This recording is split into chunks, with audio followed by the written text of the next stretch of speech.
Buonasera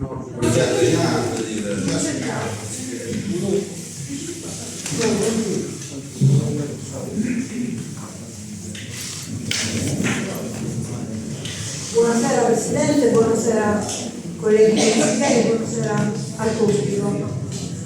Io sarò veloce e voglio spostare totalmente l'asse della questione perché qua non è in gioco il consenso politico, perché questo rimpallo di responsabilità di scarica a barile non interessa a nessuno, men che meno ai genitori, men che meno ai ragazzi, al dirigente e praticamente ai docenti, perché qui non c'è in gioco il consenso politico, qui c'è in gioco la vita delle persone, perché sfido chiunque, io sono docente, sfido chiunque a cercare di essere in orario, perché la responsabilità è del docente in una classe, perché si deve spostare. Sfido chiunque che ha 3 figli ad averlo uno a destra, uno a sinistra e organizzare la vita che diventa un inferno per avere il proprio diritto. Questo dobbiamo ragionare.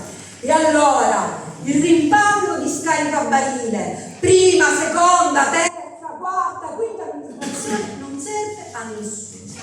Cosa serve? Servono gli impegni che l'altra volta non sono stati presi. Gli impegni sono precisi, io li ho sentiti. Gli impegni sono: il 12 marzo devono iniziare i lavori, giusto? Il 12 maggio le classi, quelle che saranno, dovranno essere consegnate ai ragazzi, alla dirigente, agli alunni e ai propri genitori. Ci siamo nel 12 maggio.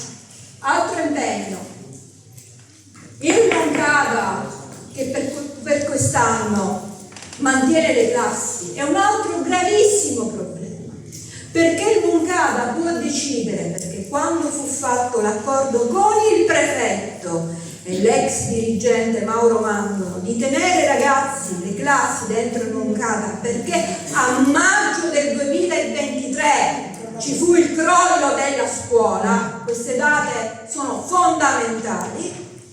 A giugno, il 2 giugno, venne il prefetto a Lenti e io insieme a Mauro Mangaro strappammo praticamente l'impegno che poi fu mantenuto di non dare ulteriori problemi ai ragazzi della Riccardo, spostando alcune classi al Moncada, insieme naturalmente alla dirigenza dell'epoca.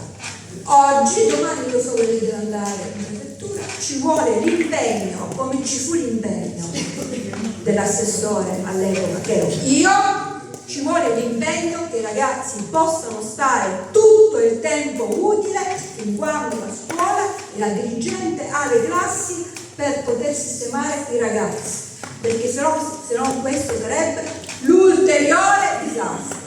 Siccome i prefetti sono persone serie che hanno sempre risolto i problemi, sono sicura che risolveranno questo problema. Altra questione importantissima. Questa pioggia di milioni di euro, però, signor Sindaco, non è che cascano i soldi, se mai arriveranno, io mi auguro di sì, perché siamo da diverso tempo in emergenza dell'edilizia scolastica. Si devono prevedere tutte quelle misure, perché i ragazzi non è che aspettano i fondi, cioè arrivano i fondi e non vanno a scuola, i ragazzi vanno a scuola, quindi si deve prevedere un piano di organizzazione nel momento in cui, io me lo auguro, oggi, domani, un anno, 2 anni, non si sa, arrivino i fondi. Quindi, signor Sindaco, questi sono gli impegni. Noi il 12 maggio non è che dobbiamo fare, i genitori devono raccogliere altre 200 firme, no, perché lei se lei non è capace di fare fronte a questo impegno, lei se deve andare a casa, perché non è capace. Questi sono gli impegni che lei ha preso qua, di fronte ai genitori, di fronte alla dirigente, di fronte a noi